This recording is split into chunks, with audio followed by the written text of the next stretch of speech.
Okay, let's finally start the proceedings of the day. Good morning to all of you, and I've already got some messages. Dhruv Sharma says, Happy Makar Sankranti. When I was young, Makar Sankranti would mean that waking up early, having a bath with cold water in this nice, cool weather.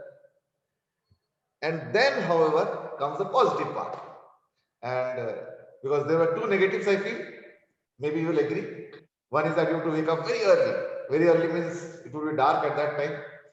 And the other is that you have to have compulsorily bath with cold water, unless you are not well, and of course, there could be an exception.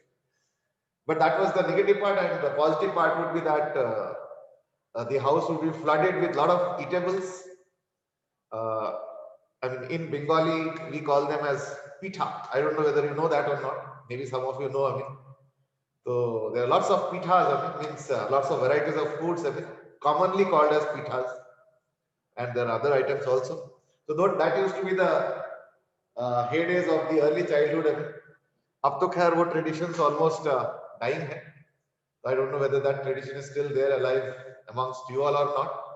But yes, that was our kind of childhood. I mean. Okay. Chalo. So good morning messages from Aryan, Trisha, Harshit, and so on. Oh, some on the pipeline also. With mornings becoming colder and colder, people's quickness to start the class is also becoming way off target. Chalo, let's finally start the proceedings of the day. Last class we were discussing on heat transfer. We had discussed that if there is a solid object and through which heat is conducting, then the rate of conduction, that dQdt means rate of heat flow via conduction, is by the simple equation, and that is Ka theta 1 minus theta 2 by L. And if I write it in our electrical analogous form or electrically analogous form, then it will become dq dt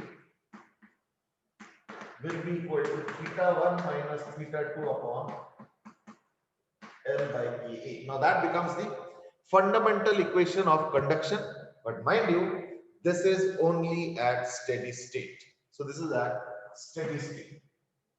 Okay. Now, in nature there are a lot of things which goes on to making us and other humans and animals and plant life exist as they are today. There are a lot of interesting natural bits and pieces. If you remember, once I pointed out that human and animal life, especially terrestrial animal life, means which is on the ground, would have been almost impossible to survive had there been no viscous drag.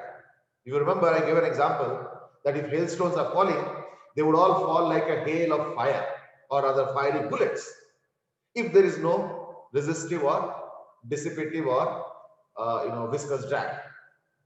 So therefore, had that been the speed without viscous drag, then anybody out in the open would be immediately killed. But that is not happening because of what viscous drag. So therefore, for terrestrial life to survive, terrestrial means something on the land, and maybe even partially water also, the first precondition is that there has to be viscous force. Now, other than all those biological conditions, कि oxygen चाहिए, carbon dioxide चाहिए, water चाहिए, वो सब तो biological हो. मैं physics point of view से बोल रहा हूँ. प्लस और भी है, टेम्परेचर और वो सब चीजें भी है. But physics point of view से एक छोटा सा फोर्स है, viscous drag, which is also equally responsible. Now, today let's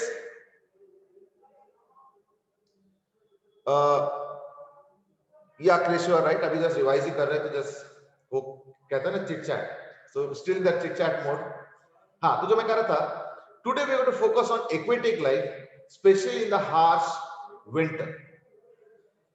Let me ask you one-liner question, and that is, how is it that aquatic life manages to survive in ice-cold weather? Ice-cold means where water gets frozen into ice.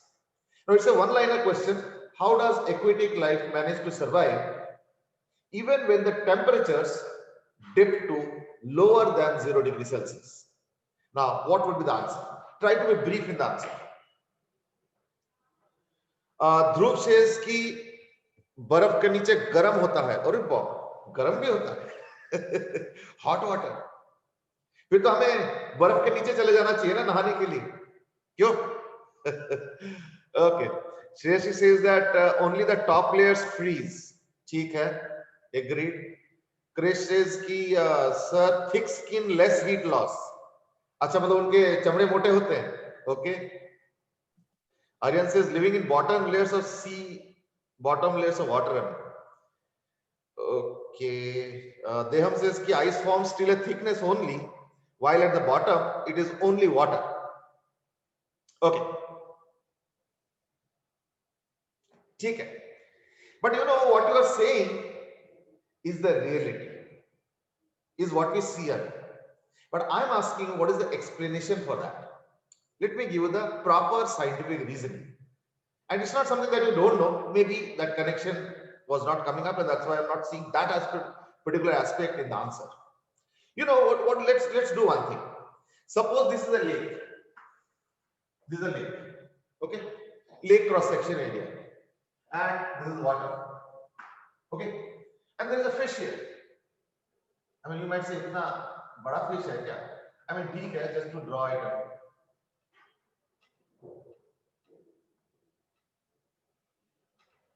बाकी तो पता ही है कैसे कैसे करना होता है ना, dorsal fin, you know, pectoral fin, anal fin, है ना, वो सब तो है ही है, मछली के कांटे.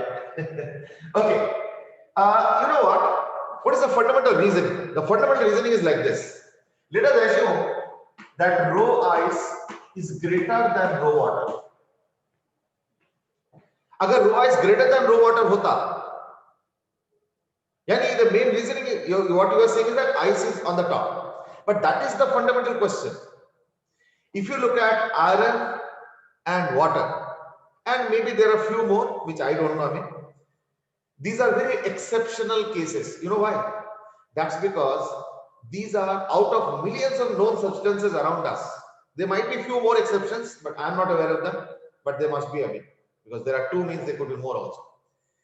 Iron and water has a very interesting property. Out of all the materials which melt, the solid form is always denser than the liquid form. Let me again mention, the solid form is always greater in density compared to its own liquid form. For example, let's take sodium. Sodium solid होता है, उसको melt कर दो, तो एक कटोरी में molten sodium ले लो और एक पीस सॉलिड सोडियम ले लो और उसमें डाल दो, देखना वो हमेशा सिंक करेंगे. क्यों? Because solid sodium will always, I mean, in the sense that solid sodium will be more in density compared to liquid sodium. So therefore, अगर मैं एक ही ऑब्जेक्ट के दो फॉर्म्स को कंपेयर करता हूं, a solid and its own liquid form, so out of all the millions of substances, the solid is always more dense than the liquid. So therefore, the solid form in its own liquid form will always sink. Exception कौन सा है? देखो, iron, water. ठीक है. अब water अगर मान लो, अगर density of iron, ice अगर मान लो more than water होता, this is ice. अगर मान लो density of ice more than water होता, तो पता क्या होता? यहाँ पे अगर माइनस टेम्परेचर है, ठीक है ना, तो ये वाटर कांटेक्ट में आता और वो आइस बनता. तो जैसे ही आइस बनता, यहाँ पे एक फ्लेक ऑफ आइस बना, वो नीचे चला जाता.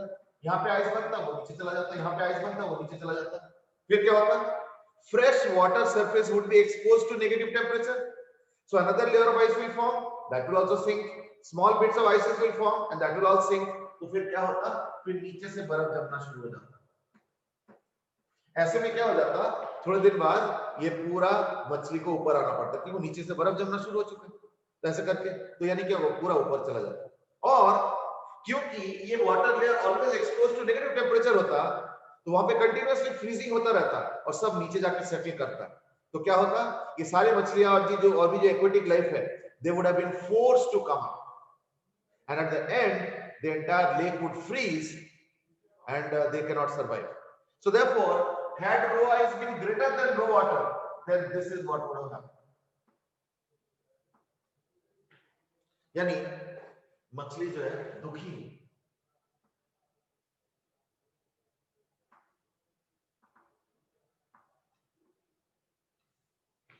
This is what would have happened. लेकिन ऐसे नहीं होता है। क्या है रियलिटी में आइस का density less than water.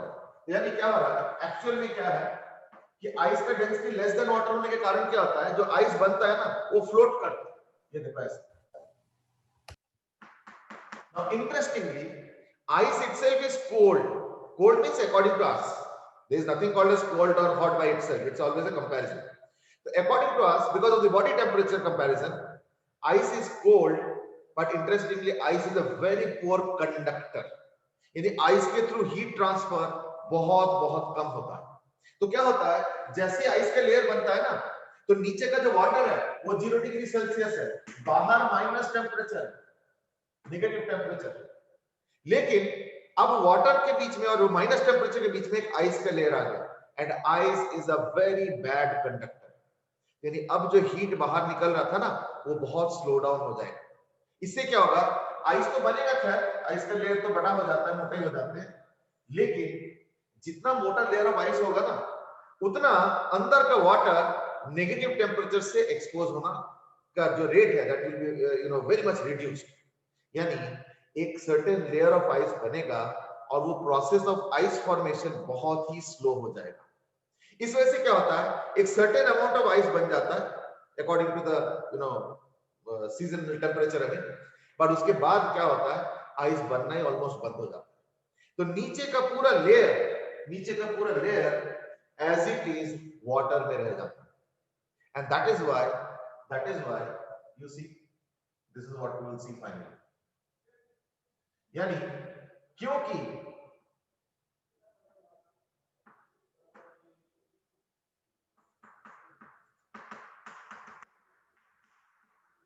this is because rho ice is less than rho water, so this is what we see. ये दुखी fish, ये सूखी fish, and that is why all this aquatic life is able to survive in harsh or very harsh climate inside water.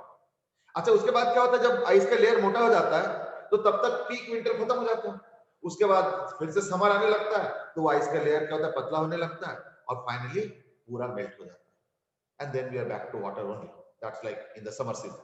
So that is how aquatic life manages to survive in very harsh climate, and that's what we see. So Aryan Jair has made a comment, and there is density of water at 4 degrees maximum. So water is denser than ice.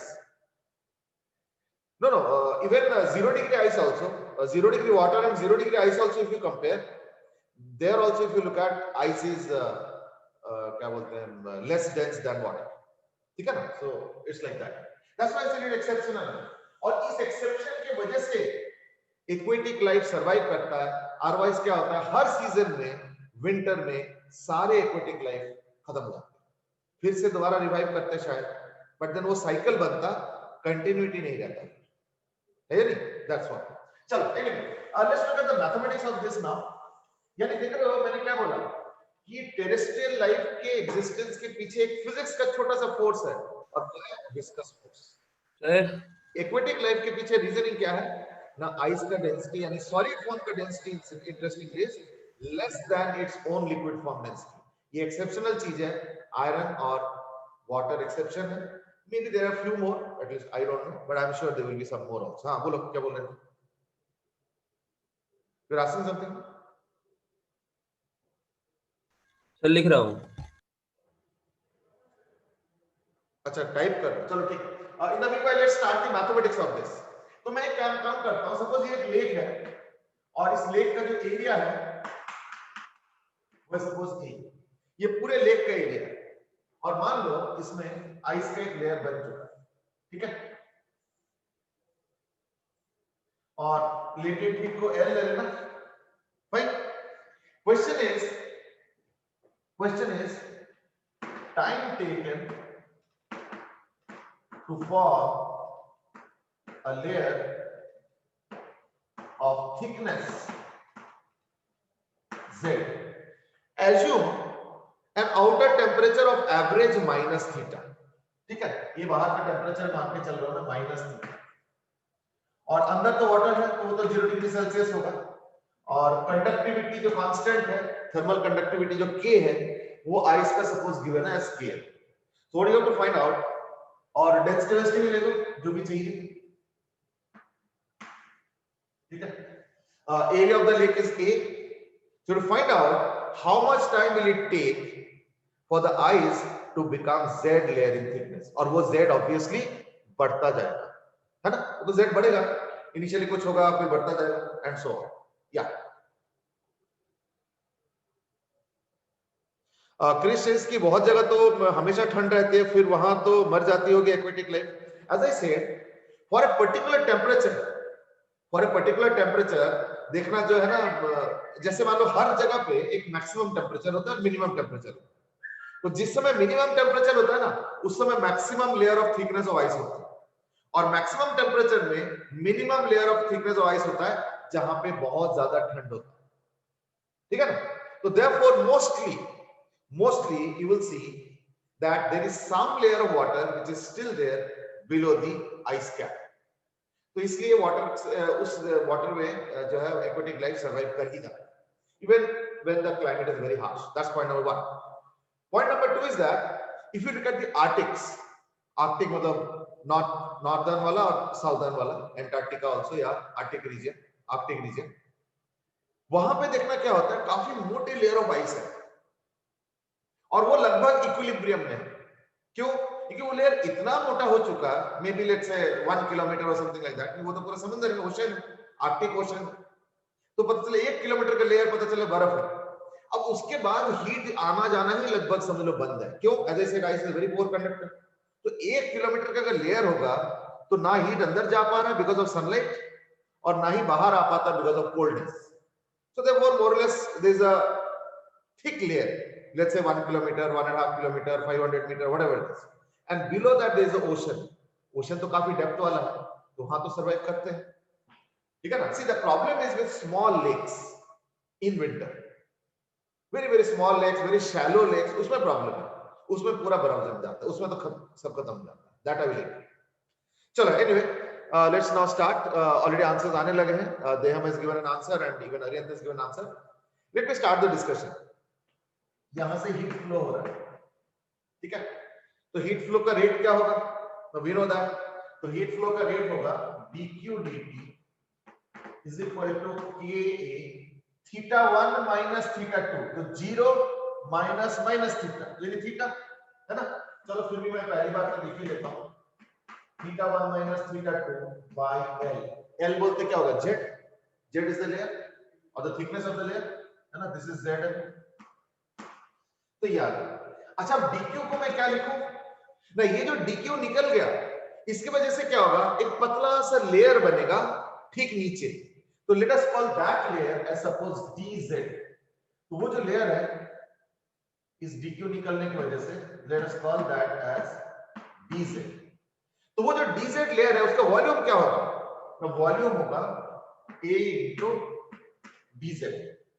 वो जो पतला सा layer बना ना इस heat का निकलने की वजह से, उससे एक dz थिकनेस का एक लेयर बना जिसका एरिया a है, तो वॉल्यूम हो गया a into dz। into रो कर दो तो क्या निकला? Mass of ice that is frozen. Mass into latent heat करूंगा तो that is the amount of heat required to freeze that, वही dq है। So therefore I can replace dq as equal to a dz rho into L. I hope you are getting what I am doing. यानी वो जो dq निकल गया ना, उसी वजह से एक लेयर फ्रीज कर गया, उसका मास क्या होगा ना, area into dz volume into rho density of ice, तो मास into लेटेंट हीट, उसको यहां लिख दिया जाए, है ना? तो therefore you get dq की जगह a dz rho L, तो a dz rho L is equal to k a theta by z, यानी dz by dt। ठीक है ना?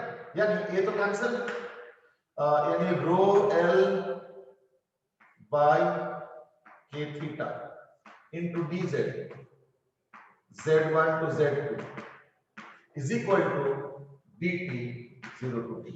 नाउ यू माइट से कि वो Z1 टू Z2 क्यों? देखो आज क्वेश्चन पूछा है कि इसको फॉर्म करने में कितना टाइम लगेगा। कल को ऐसे भी पूछ सकते हैं कि चलो 10 सेंटीमीटर का लेयर ऑलरेडी है, इसको 15 सेंटीमीटर बनने में कितना टाइम लगेगा।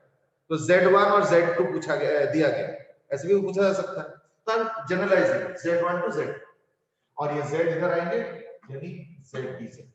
तो क्या हो गया फिर ना Z2 square minus Z1 square is equal to k theta t by rho L, या तो इधर ही रखो चलो मर्जी है rho L by k theta, ठीक है।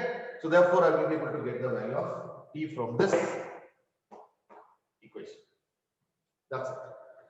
अब क्योंकि इनिशियली आइस का लेयर नहीं था तो I can take z1 is 0, so यानी इन दिस केस क्या हो गया ना, इन this case we can write t as equal to rho l z square by k theta. So t is equal to rho l z square by k theta. इसका मतलब समझो, इसका मतलब ये हुआ कि इसका जो रेट ऑफ फॉर्मेशन होगा उसका मैं ग्राफ बनाता हूं z वर्सेस t। तो देखो t proportional to z square का इक्वेशन आ रहा है, यानी क्या होगा ऐसे। There is a logic also. Logic क्या है कि जितना लेयर बढ़ता जाएगा ना उतना rate of formation of the layer घटता जाएगा। इसलिए देखो लेयर इनिशियली जल्दी जल्दी बढ़ रहा था और बाद में लेयर बढ़ने का रेट घट गया। So that is how it is going to progress. हां, अगर इनिशियली कुछ Z1 रहेगा no issues, in that case graph थोड़ा सा मॉडिफाई कर लूंगा, मे बी ग्राफ फिर ऐसे लिख दूंगा ऐसे। तो this will become your Z1 है ना, and this is t and this is z। और अगर एकदम जीरो से स्टार्ट हो रहा है तब तो ऐसे ही होगा, तो इनिशियली ज्यादा जल्दी फॉर्म होगा, बाद में रेट ऑफ फॉर्मेशन घटेगा। So this is how the graph is going to behave like. Aryan has asked कि अच्छा बाय 2 भी तो होगा, ये दैट्स राइट, एक 2 होगा, ठीक है ना, बिल्कुल सही है, वो 2 भी तो होगा, मैंने ध्यान नहीं दिया, ठीक है ना। तो Aryan has asked is that sorry Som has asked कि वो dq कैसे लिखा। तो देखो dq को मैं कैसे लिख रहा हूं, ये dq रिस्पांसिबल है for the formation of ice. तो यानी वाटर साइज बन रहा है तो उसके लिए फॉर्मूला क्या होता है, q is equal to m into l, यानी dq is equal to dm into l। dm क्या है, the mass of the layer form, तो उसके लिए क्या किया, एरिया इनटू थिकनेस, तो a इनटू dz वॉल्यूम हो गया, into density of ice rho, तो मास हो गया इनटू l, दैट्स इट, है या नहीं। तो therefore the expression will be, बस एक 2 छूटा था मेरा, तो like that you can now see, तो therefore t is equal to rho l z square by 2k थीटा। और अगर कोई पर्टिकुलर थिकनेस से दूसरा थिकनेस पूछा जा रहा है तो the general expression is out here, ठीक है। So the general expression is out here. This is the general expression. ठीक है, चलो let's move on now.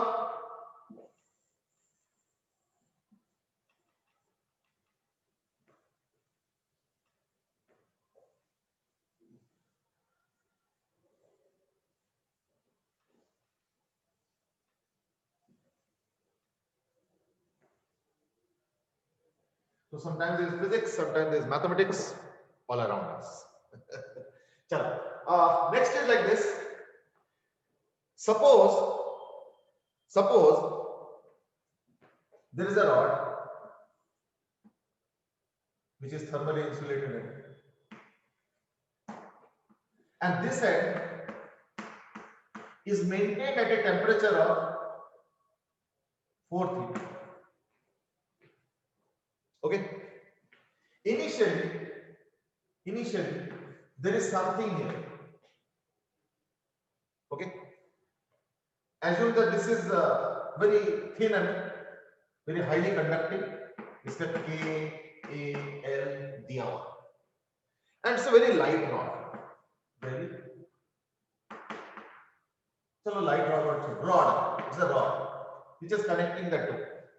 इसका मास दिया हुआ है, इसका स्पेसिफिक कैपेसिटी दिया हुआ है, और इसका initial temperature initial temperature is equal to theta. ये 4 थीटा कांस्टेंट मेंटेन किया जा रहा है, मेंटेन।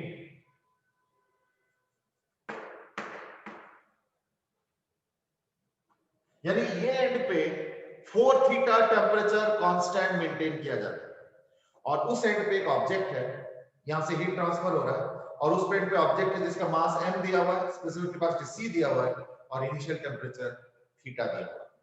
ठीक है, question is find temperature of body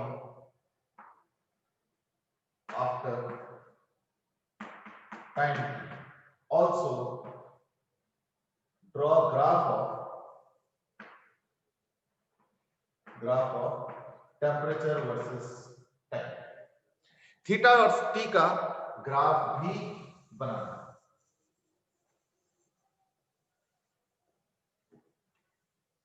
ठीक है, जल्दी करो। Now start. But only them is given an answer.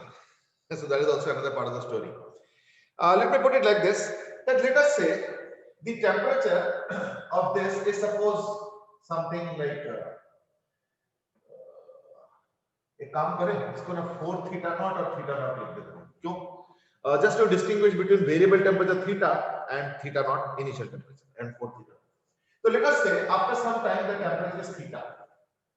So theta is the temperature after some time. ठीक है, so theta is the temperature after some time. ठीक है, T. So therefore the rate of heat flow will be what? Now dq dt will be 4 theta naught minus theta, है ना, into Ka upon F. This is going to be the rate of heat flow. ये जो rate of heat flow dq आया, यही इस body का temperature बढ़ाएगा, है या नहीं?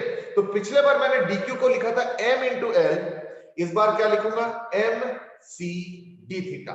So therefore this time I am going to write the dq as equal to m c d theta by dt is equal to Ka by L into 4 theta naught minus theta. ठीक है, और कोई expression? चलो, so therefore now we can say d theta by 4 theta naught minus theta is equal to Ka by mcl into dt as usual 0 to t और इसका होगा 4 theta naught to theta. तो ln के form में आएगा minus ln 4 theta naught minus theta by 3 theta naught. क्यों? क्योंकि एक बार पुट करूंगा थीटा और एक बार पुट करूंगा थीटा नॉट, तो 4 theta naught minus theta naught is what? 3 theta naught is equal to Ka by mcl into t। ठीक है, या maybe I can just use this space अभी। तो इससे क्या होगा ना, e to the power minus आ जाएगा। that means 4 theta naught minus theta upon 3 theta naught is equal to e to the power minus Kat by mcl। ठीक है, तो इसका मतलब ये हुआ कि theta is equal to 4 theta naught minus 3 theta naught into e to the power minus Ka by mcl into t। Obviously at t is equal to 0 at t is equal to 0 क्या होगा ना, e to the power 0 1 होता है, तो 4 theta naught minus theta is equal to 4 theta naught minus 3 theta naught and that is equal to theta naught। I think which is justifiable। Why? क्योंकि इसका initial temperature दे रखा है theta naught, तो और कुछ हो ही नहीं सकता। चलो next, at t is equal to infinity theta is equal to 4 theta naught minus 3 theta naught into e to the power minus infinity. Now e to the power minus infinity is what? 0. So therefore it will become equal to 4 theta naught. यानी इसको infinite time लगेगा, है ना? यानी इसको infinite time लगेगा theta temperature पहुंचने में, यानी सॉरी 4 थीटा नॉट टेम्परेचर पहुंचने में। 4 theta is equal to 4 theta naught temperature पहुंचने में इनफाइनाइट टाइम लगेगा। देखो यानी इसका ग्राफ क्या होगा फिर? तो where do I draw the graph? चलो मैं इधर ही ड्रॉ कर दिया, यहीं पे ड्रॉ कर देता हूं। So the graph will be somewhat like this, temperature theta versus T, ये एक्सिस है कोऑर्डिनेट्स, तो ये 4 थीटा नॉट और ये थीटा नॉट, और इनफाइनाइट टाइम लग रहा है, ये देखो इनफाइनाइट टाइम लग रहा है इसको यहां जाने में। देखिए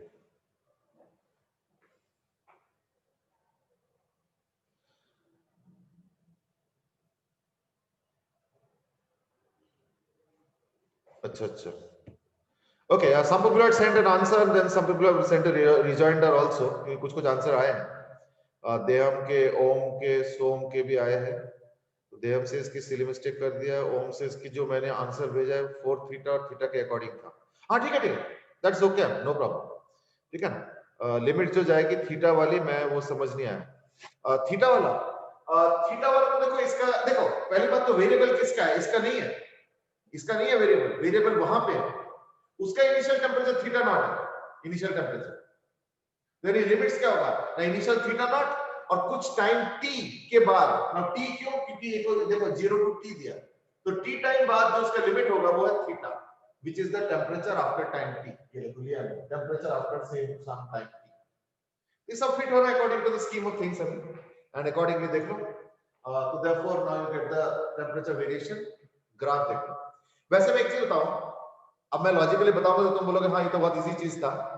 देखो ग्राफ तो मैं बिना मैथमेटिक्स के भी बना सकता हूं, क्यों? क्योंकि इतना तो मुझे मालूम है कि अगर मान लो इसका 4 थीटा नॉट, इसका थीटा नॉट है, तो हीट इधर आ रहा है ना, हीट इधर आ रहा है, तो यदि और इसको मेंटेन कांस्टेंट है, मेंटेन कांस्टेंट है ना, तो देयरफॉर ये 4 थीटा नॉट पे रहेगा और इसका टेम्परेचर थीटा नॉट से बढ़ना शुरू कर, इतना तो मुझे मालूम है। चलो अब ये पहला पार्ट। दूसरा पार्ट, जैसे जैसे इसका टेम्परेचर बढ़ेगा तो टेम्परेचर डिफरेंस घटेगा, और टेम्परेचर डिफरेंस के प्रोपोर्शनल है हीट फ्लो, यानी टेम्परेचर डिफरेंस के हिसाब से टेम्परेचर बढ़ने का जो रेट है वो घटेगा। I will repeat my language, temperature बढ़ने का रेट घटेगा। So therefore, initially the temperature will rise faster, and then it will slow down. So therefore, the graph in any case should have been like this. तो वो graph तो मैं बिना mathematics का भी बना सकता था, बट हाँ अगर एग्जैक्ट वैल्यूज वगैरह चाहिए तो then obviously you have to do some calculation which I have shown you already, है ना? तो now you can do it, ठीक है? ओके, सोम से इसकी मैंने लिमिट गलती से 4 थीटा नॉट ले लिया था, चलो ठीक है, now you understood the mistake, that's more important, ठीक है? मैं इस क्वेश्चन को थोड़ा और चेंज करना चाहता हूं। अब देखो क्या मैं कहता हूं, एक काम करो, आप डायनेमिक कर दो। डायनेमिक का मतलब क्या हुआ? डायनेमिक का मतलब ये हुआ कि सपोज यहां पे जो एक बॉडी है ये सब इंसुलेटेड है और एक रॉड से कनेक्ट कर दिया, और यहां पे भी एक बॉडी है, ठीक है?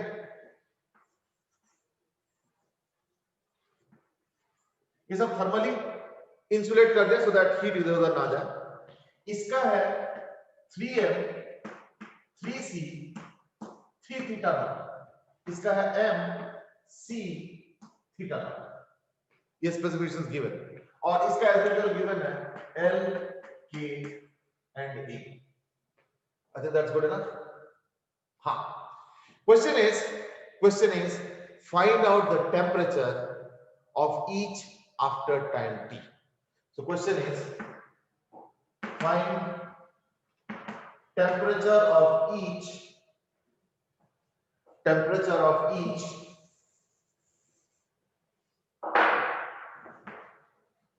after time t.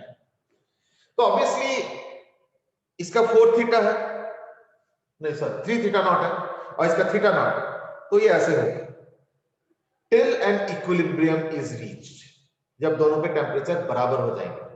तो टेम्परेचर बराबरी पे होगा क्या, वो तो खैर हमें पता है, वो तो हम कैलोरीमेट्री से ही बता देंगे, तो उसके लिए हमें कोई ज्यादा मेहनत करने की जरूरत नहीं है। Yet I am asking about the general temperature after some time, not what will happen finally. Finally वाला अगर क्वेश्चन देखते हो वो तो हम कैलोरीमेट्री से सॉल्व कर लेंगे, so there is hardly anything in that, है ना? So I think that's pretty easy. Well, they have asked an interesting question, and that is पिछले क्वेश्चन में अगर रॉड का मास भी होता तो देखो, then the question is much more complicated and will not be handled by our mathematics. क्यों? क्योंकि देखो इन दैट केस पता है क्या होगा, तुमको पता है क्या क्या लेना पड़ेगा, रॉड का भी तो वेरिएशन ऑफ टेम्परेचर होगा, है ना? ये एंड हमेशा 4 थीटा पे है और उसी रॉड के अंदर अलग अलग पॉइंट अलग अलग टेम्परेचर में है, so those are things that we are not taking into consideration, those are extraneous to our problem. Because the moment you take that, then the question, degree of complexity of the question will become very high and will not be possible with the mathematics that we have designed till now, which is purely based on conduction at steady state. Mind you, we are at steady state.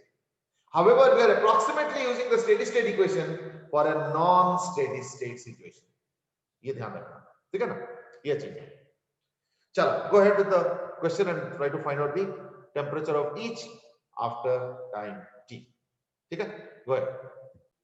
That's another question. I mean,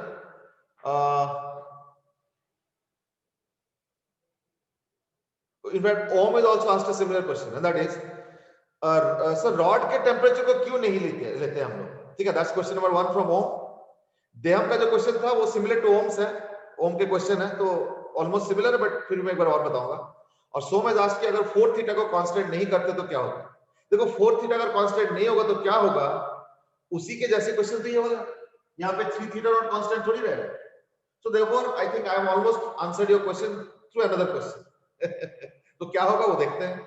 that's answer to Som's question. Om has asked rod के temperature को क्यों नहीं लेते? As I said, the conduction formula is based on a presumption. याद करके देखो, मैंने conduction formula का टाइम लिखा था, and that is this formula is for steady state. लेकिन यहाँ तो steady state ही नहीं है, क्यों? टेम्परेचर तो बढ़ता जा रहा है ना, so it is not steady state. So therefore, these are called as quasi steady state. Quasi steady state means we are assuming that to be approximately valid. यानी उस पर्टिकुलर डेल्टा टी या छोटा सा एक टाइम इंटरवल पे temperature constant है, ये मान के मैं चल रहा हूं, so that's how we are assuming it, ठीक है ना? That's why I say that we are assuming a quasi steady state and using the equation. यानी अगर तुम इस इक्वेशन को प्रैक्टिकली यूज करोगे तो बहुत ज्यादा एक्यूरेट आंसर नहीं आएगा, बट डिसेंटली गुड आंसर आएगा। दैट्स इट, ठीक है? चलो गो अहेड।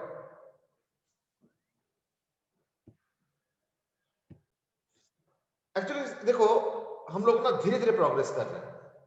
पहले हम लोगों ने प्योर स्टेडी स्टेट के क्वेश्चंस किए, फिर हमने सेमी स्टेडी स्टेट क्वेश्चन किए। कैसे ना, जो पिछले क्वेश्चन था उसमें एक तरफ का टेम्परेचर फिक्स था, दूसरे तरफ का वेरिएबल था, तो therefore it's not a steady state obviously, क्योंकि एक तरफ का वेरी कर रहा है। स्टेडी स्टेट में टेम्परेचर फिक्स होना चाहिए दोनों एंड पे, ठीक है? अब तीसरे में क्या हो गया, ये भी वेरी कर रहा है और ये भी वेरी कर रहा है, so therefore now we have to handle double changes in the steady state. तो एक काम करता हूं, सपोज मैं कहता हूं कि थोड़ी देर बाद इसका टेम्परेचर हो गया थीटा, ठीक है? थोड़ी देर बाद इसका टेम्परेचर हो गया सपोज थीटा, यानी थीटा नॉट से इसका टेम्परेचर हो गया थीटा। तो यानी इसका टेम्परेचर राइज किया, यानी इसके बाद हीट आया। हीट कितना आया है ना, mc theta minus theta naught.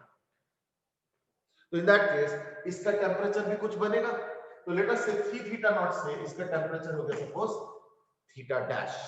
तो इसने हीट लूज किया, heat gain is equal to heat loss, क्योंकि हमने थर्मली इंसुलेट कर रखा है। तो क्या होगा ना, 3m into 3c into इसका तो हीट लॉस है, तो 3 theta naught minus theta dash, और थीटा डैश हमें निकालना पड़ेगा। क्यों? क्योंकि हमें टेम्परेचर डिफरेंस से मतलब है। चलो देखते हैं। तो m और c तो चलो वैसे नोशनली खत्म हो गया, यानी theta minus theta naught is equal to, ठीक है ना, इक्वल टू कितना आ गया, 9 theta 27 theta naught 27 theta naught minus 3 theta dash, sorry 9 theta dash. तो यानी थीटा डैश क्या होगा, इधर आ जाएगा तो वो उधर चला जाएगा, तो 28 माइनस दिस बाय 9, यानी 1/9 28 theta naught minus theta, 1/9 28 theta naught minus theta, ठीक है। तो therefore after time t temperature difference क्या होगा, सो देयरफॉर टेम्परेचर डिफरेंस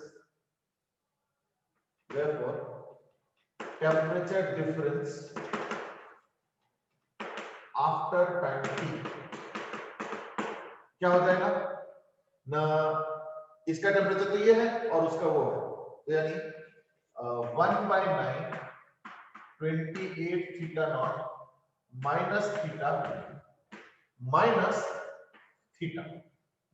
यानी equal to 28 theta naught minus 10 theta by 9, ठीक है। तो this is the temperature difference, देख लो अच्छे से। ओके, एक आंसर आया ओम पाठक के, I am just coming to that Om, just wait a little. तो ये टेम्परेचर डिफरेंस हो गया, यानी rate of heat flow dq dt will be equal to this one ka, एक बार ना कैलकुलेशन चेक करते रहना, ka by l into this one, यानी 28 theta naught minus 10 theta upon 9, यानी अच्छा dq, ये जो dq गया इसके वजह से क्या होगा, टेम्परेचर d थीटा बढ़ जाएगा, इसका थीटा से थीटा प्लस d थीटा यानी d थीटा टेम्परेचर बढ़ गया, तो वो जो dq गया वो हो जाएगा equal to mc d theta, है ना। तो therefore I can also write this as equal to mc d theta by dt, ये बात देख लो अच्छे से। So therefore finally I can write d theta by this one 28 theta naught minus 10 theta is equal to ka by 9 mlc, तो इसको small l कर दो, ठीक है, k by 9 mlc, ठीक है, into dt, तो as usual 0 to t and initial temperature से क्या है थीटा नॉट, तो theta naught to theta,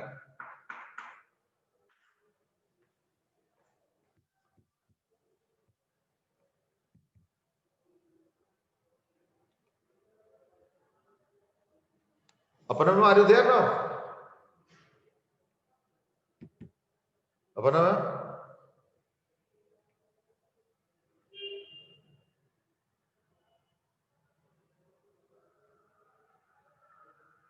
are you there now, locked in? I think yes, probably.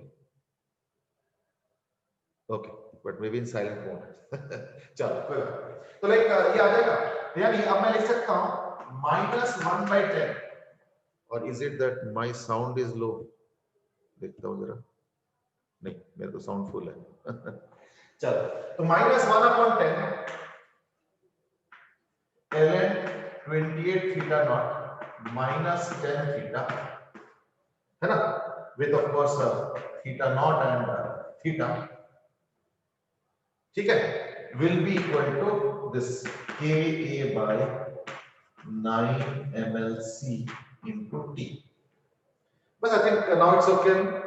यानी मैं लिख सकता हूं ln 28 theta naught minus 10 theta by 28 theta naught minus 10 theta naught, so 18 theta naught, so it will become 18 theta naught will be equal to minus of 10 by 9 ka t by mLC. I think after that और तो जगह नहीं है एकदम, तो क्या करूं मैं, इसको मिटा रहा हूं इसलिए, ठीक है। तो फाइनली यू हैव 20, चलिए इसको तो कैंसिल भी कर सकते हो थोड़ा सा, यानी ये 14 हो जाएगा, ये 5 हो जाएगा और ये 9 हो जाएगा, ठीक है। तो 14 theta naught minus 5 theta, that means 14 theta naught minus 5 theta will be equal to 9 theta naught into e to the power minus 10 upon 9 KAT by mLC, ठीक है। ये आ गया, तो यानी फाइनली थीटा क्या आएगा ना, थीटा फाइनली आएगा 14 theta not minus all 1 by 5 of course 1 upon 5 14 theta naught minus 9 theta naught into e to the power whatever minus 10 by 9 KAT by mLC. Now that is the expression, ठीक है। एक बार देख लो 100 में से की first step बता दो। अरे फर्स्ट स्टेप तो बहुत दूर चला गया। I hope this is what you are calling as the first step. First step तो मैंने इस तरीके से किया कि वो जो थीटा टेम्परेचर है उसका, तो यानी उसका राइजिंग टेम्परेचर हो गया थीटा माइनस थीटा नॉट, और उसके वजह से क्या उसका भी कुछ फाइनल टेम्परेचर होगा, तो वो heat loss equal to heat gain करके मैंने इक्वेट करके थीटा डैश निकाला। तो किसी भी पॉइंट पे इसका टेम्परेचर थीटा डैश, इसका थीटा, तो temperature difference is theta dash minus theta, तो वो हमने निकाला यहाँ। ये थीटा डैश निकला था और ये थीटा, तो टेम्परेचर डिफरेंस हमने निकाल लिया इस तरीके से। तो KA by L है ना, into temperature difference is what is the rate of heat flow, और रेट ऑफ हीट फ्लो को लिख दिया mc d theta by dt, क्योंकि dq is the rate of heat flow, dq dt is the rate of heat flow, तो dq dt को लिख दिया mc d theta इसके हिसाब से, क्योंकि मैं इसके टेम्परेचर को वेरिएबल मान रहा हूं, मैं इसको भी मान सकता हूं, हार्डली मैटर्स, इसको मान लिया, तो ये थीटा आ गया, ठीक है। I think that's it, okay, ये आ गया थीटा। यानी at t is equal to 0 अगर मैं पुट करता हूं तो क्या आ गया, t is equal to 0 p to the power 0 is 1, तो 14 theta naught minus 9 theta naught which is 5 theta naught by 5 is theta naught, so therefore theta is equal to theta naught, and at t is equal to infinity theta will be how much, तो infinity पे क्या होगा, खत्म हो गया, ये तो expression e to the minus infinity हो जाएगा, तो 0, यानी 14 theta naught by 5, so theta is equal to 14 theta naught by 5. And if you are interested in knowing the temperature of the other body, that is theta dash, तो theta dash क्या है, तो अगर मान लो t जो infinity में जाना चाहते हो तो theta dash क्या हो जाएगा ना, थीटा की जगह पुट कर लो 14 theta naught by 5, तो अगर मैं इसको 14 theta naught by 5 कर देता हूं तो 5 into 28 140 minus 14, या इसी से कर लेते हैं, हाँ ये ज्यादा अच्छा है, और 10 थीटा, थीटा क्या है 14 थीटा नॉट बाय 5, तो 2 by 9 है ना, तो देख लो जो भी आ रहा है, ठीक है ना, थीटा डैश कुछ गड़बड़ी भी है, चलो देख लेना जो भी आ रहा है, 5 अगर करते हो तो 0 आ गया, 0 तो नहीं आएगा,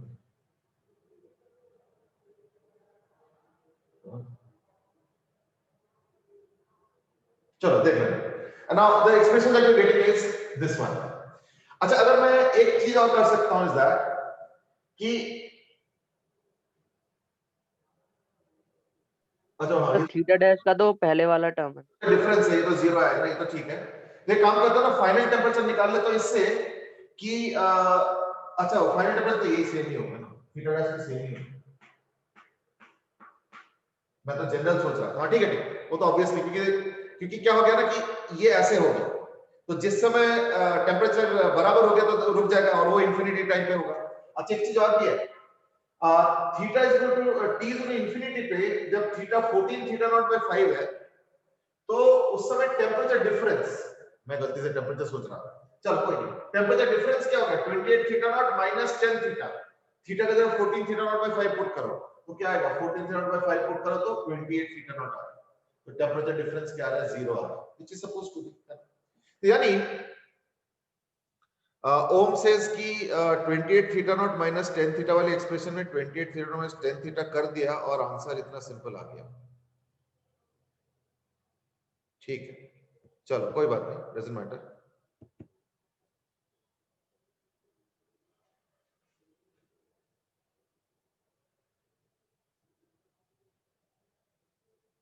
Okay, now I've got your answer on. चलो ठीक है। Anyway, so we finally get the temperature at any time t, theta t, and also ये t इक्वल टू इंफिनिटी वाला वापस बताना, ये theta equal to 14 theta naught by 5। कैसे निकाला? नहीं, वो तो मैंने क्या किया, इसमें t को इंफिनिटी पुट कर दिया, यहाँ पे ये जो, तो अगर इंफिनिटी पुट करूं तो e to the power minus infinity होगा, देखो ना माइनस भी तो है ना, तो e to the power minus infinity क्या होता है, 0, तो यानी 14 थीटा नॉट माइनस 0, तो 14 थीटा नॉट हो गया 14 by 5, theta is what of 14 theta naught by 5। Okay sir, चलो ठीक है, तो that's where we will end the discussion today. हम लोगों ने लगभग कंडक्शन के एंड पे आया है, so we will just maybe solve if required 1 or 2 questions and then we'll wind up the discussion and then we will go on to radiation tomorrow। ठीक है, चलो आज के लिए इतना ही, कल इसको कंटिन्यू करते हैं, तो हीट ट्रांसफर जब खत्म होगा तो then we can start with thermodynamics। ठीक है, Krish, you are asking something?